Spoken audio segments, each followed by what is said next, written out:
Au nom du Père et du Fils et du Saint-Esprit, ainsi soit-il. Je voudrais dans ce court entretien, que je pense très court,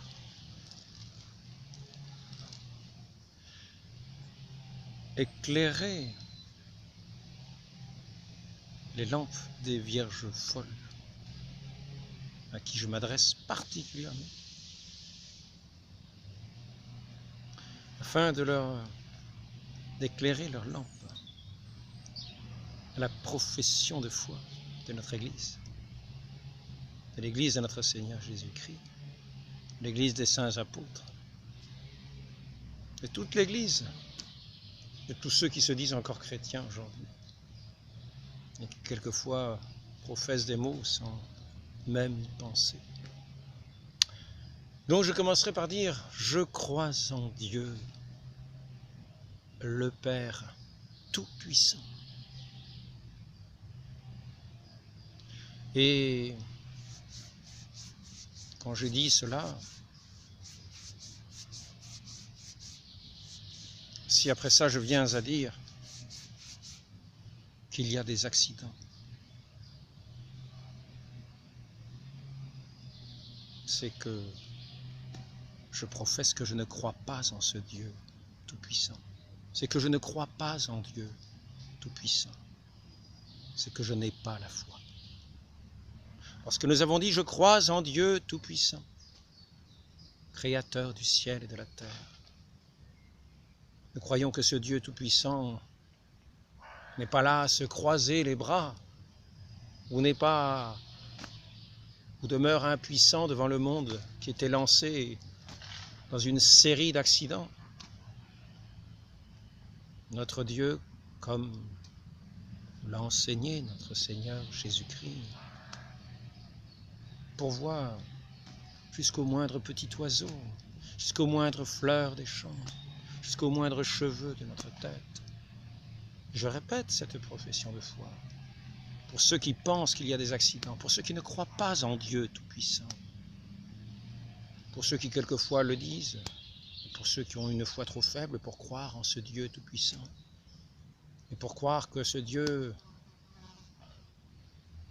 est impuissant à dire une chose et à l'accomplir. Et donc, ces mêmes personnes sont ainsi à même de dire ensuite « Je ne crois pas en Dieu Tout-Puissant et par conséquent, je ne crois pas non plus en sa parole. Je ne crois pas en Dieu, je ne crois pas non plus en sa parole. » Ce Dieu de qui je dis que quand il dit quelque chose, il n'est pas à même de le réaliser. Lui qui est impotent, que je déclare impotent quand je proclame qu'il y a des accidents. Ainsi, celui qui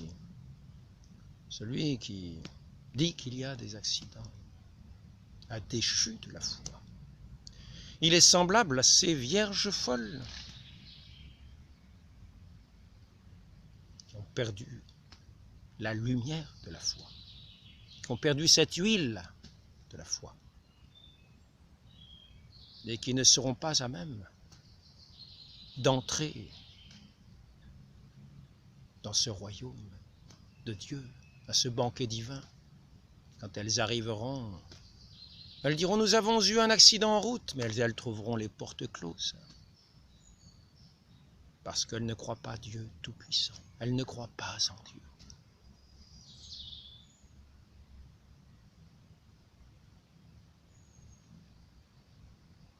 Et ainsi, ces portes du royaume leur sont fermées. Elles se trouvent comme condamnées à l'obscurité de l'incrédulité, dans les ténèbres de l'infidélité, pour n'avoir pas cru à la parole de notre Dieu Tout-Puissant, qui est tout-puissant à réaliser ce qu'il dit, et pour n'avoir pas cru à sa parole. Nul ne peut entrer dans le royaume des cieux s'il ne renaît de l'eau. Et pour avoir proclamé que s'il y avait un accident effectivement, s'il y avait un accident, à ce moment-là, Il ne faudrait plus écouter la parole de celui qui n'est pas Dieu, parce qu'il n'est pas tout-puissant. S'il y avait un accident, là est supposé que Dieu n'existe pas, mais nous professons notre foi, nous croyons en Dieu tout-puissant. Et donc, si nous disons, s'il y avait un accident, aussitôt après nous rajoutons, mais il n'y a pas d'accident. Ainsi, cette parole de notre Seigneur demeure toujours établie comme le roc sur lequel est bâtie l'Église. Cette parole comme le roc sur lequel est bâtie l'Église et devant lesquelles s'ouvrent les portes du royaume pour ces vierges sages qui le croient, parce qu'il est la sagesse même, qu'il est la lumière, et que leurs lampes seront éclairées à sa lumière. Et elles seront ainsi, par cette profession de foi, dans ce bain du baptême, à cette invocation de ce Dieu en lequel elles font profession de croire. De ce Dieu qui sait les conduire par les chemins que lui seul connaît, jusqu'à cette salle, jusqu'à ce royaume des cieux, jusqu'à cette salle du banquet, où tout le monde régénéré dans cette eau sainte du baptême, et refait comme une créature nouvelle, revêtue de cette robe blanche et sans tache, où tout est lumière, dans la lumière de ce royaume de lumière. Et il n'y a pas l'ombre, pas les ténèbres de l'obscurité de l'infidélité. Il n'y a pas les ténèbres de l'infidélité.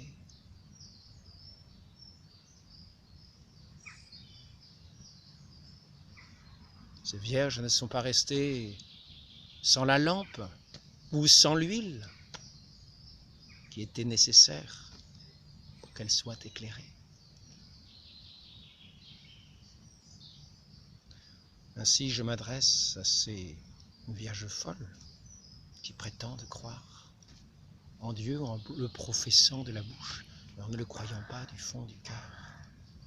Il importe non pas de le professer de la bouche par crainte des vanités humaines, mais non pas par crainte de Dieu auquel on professe ne pas croire en disant qu'il y a des accidents.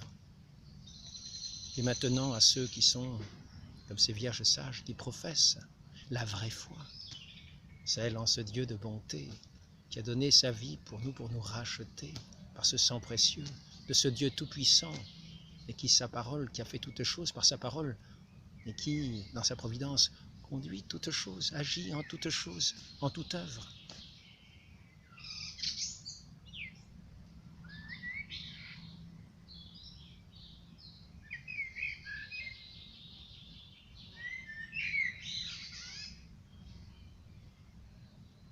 Et ainsi se fient en leur Dieu et ont la crainte de Dieu et professent véritablement ce Dieu en lequel elles croient du fond de leur cœur. Et ne rougissent pas de le professer, et ne rougissent pas de dire qu'il n'y a pas d'accident, et que ce grand Dieu conduit tout en sa providence, et qu'ainsi, comme le proclame l'Église dans ce saint concile de Trente et dans son catéchisme, ce baptême que notre Seigneur a voulu régénérer, par lequel notre Seigneur a voulu régénérer l'humanité, ce baptême est sans défaut, sans exception, parce qu'en nous confiant dans la bonté divine, dans sa divine providence, nous savons qu'il fera toutes choses avec justice et qu'il fait aboutir toutes choses à sa fin. Et c'est là notre foi en lui, c'est là notre amour de lui, c'est là notre espérance en lui. Et ainsi, lorsque nous disons s'il y a un accident, pour ceux qui ne sont pas affermis dans cette foi, nous disons mais il n'y a pas d'accident. Notre Dieu est un Dieu tout-puissant qui conduit toutes choses. Fions-nous en lui. Il fera tout avec justice. Celui qui est capable de diriger toutes choses ici-bas, la moindre feuille qui tombe, le moindre cheveu sur la tête. Celui-ci n'est pas moins capable de donner de la lumière au cœur, d'éclairer les âmes de la manière qu'il a dit de le faire.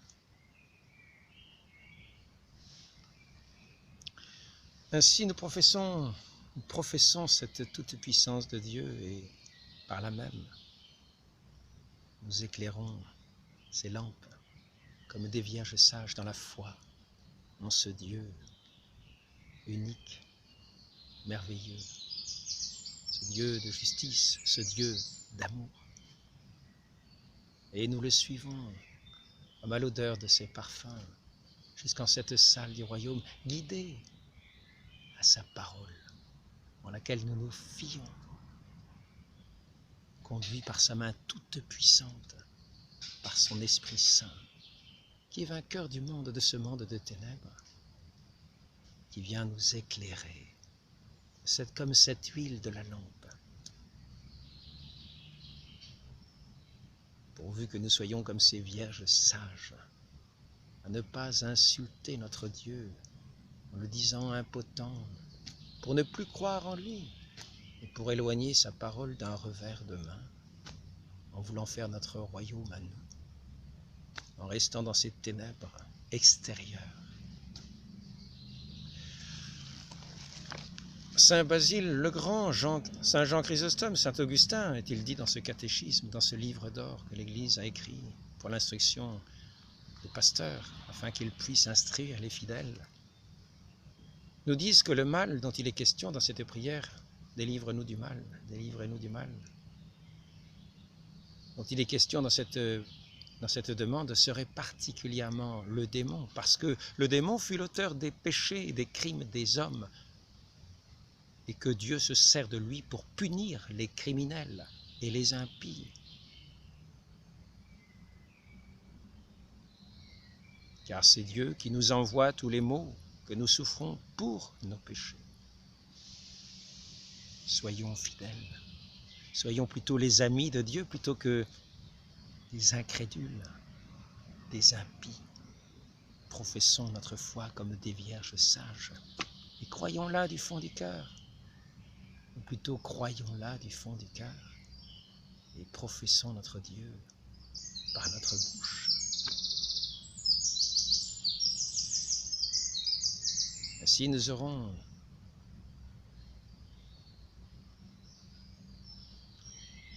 la lampe et l'huile de la lampe. Et nous aurons cette lumière que Dieu ne manque pas de donner à ceux qui lui sont fidèles, qui lui donnent leur foi. Je forme la lumière et je crée les ténèbres, je fais la paix et je produis le mal. Est-il dit dans le livre d'Amos, ce mal des châtiments. Rien n'échappe à sa main toute puissante. Professons donc, pour ne pas déchoir de la foi, pour être fidèles à notre Dieu,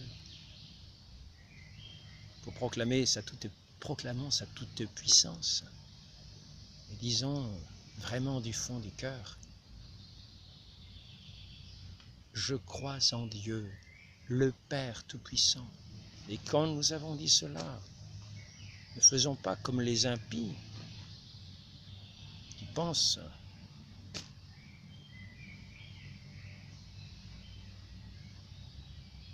que notre Dieu est impotent et qu'il lui échappe des quantités d'accidents en dehors de sa volonté et qu'il est incapable d'accomplir ainsi sa parole. Ainsi, nous tomberions dans cette impiété.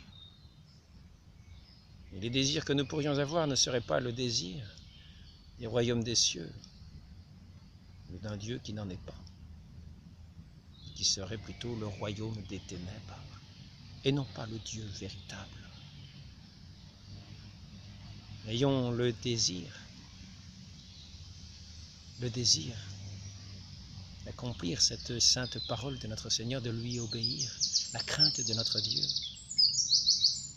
Nous faisons ce qu'il nous dit, professons ce qu'il nous dit de professer, répétons ce qu'il nous dit de professer. Nul ne peut entrer dans le royaume des cieux s'il ne renaît de l'eau et de l'esprit. Ainsi les portes, comme devant les vierges sages, qui savent professer leur foi parce qu'elles y croient, verront devant elles les portes du royaume, ces portes du banquet divin s'ouvrir dans ce saint baptême. Et les verront revêtus de ces robes sans tache, de ces robes immaculées, de ces robes blanches, revêtus de ce vêtement de la grâce divine.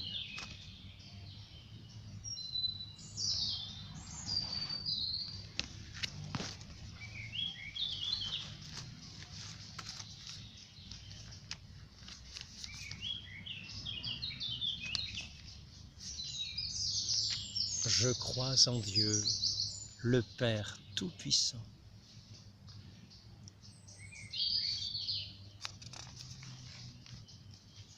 il est nécessaire que l'action de la Providence s'étende constamment sur tout ce qu'il a créé.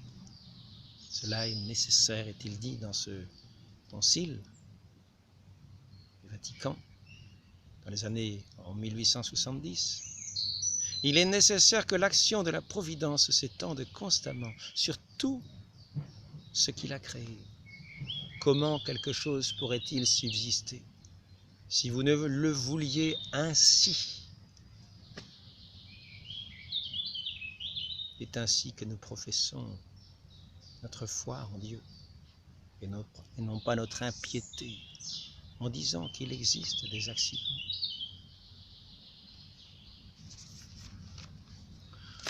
Pour que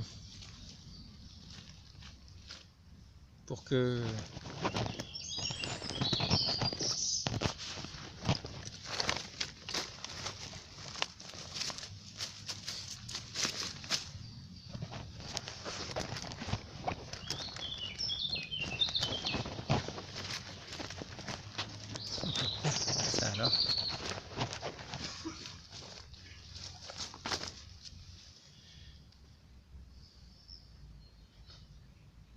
Ne faisons pas ce mauvais choix de rester sans la lampe ou sans l'huile, comme ces vierges folles. Mais ayons bien les deux et sachons en être éclairés, illuminés. Très sainte Vierge Marie, vous qui êtes la Vierge sage, donnez-nous à votre suite de connaître ce Dieu tout-puissant, de croire en lui, de méditer ses paroles comme une lumière pour nos cœurs et nos âmes, de les aimer, de les garder, afin qu'ainsi Dieu puisse faire sa demeure en nous, comme dans un banquet divin, ainsi soit-il. Au nom du Père et du Fils et du Saint-Esprit, ainsi soit-il.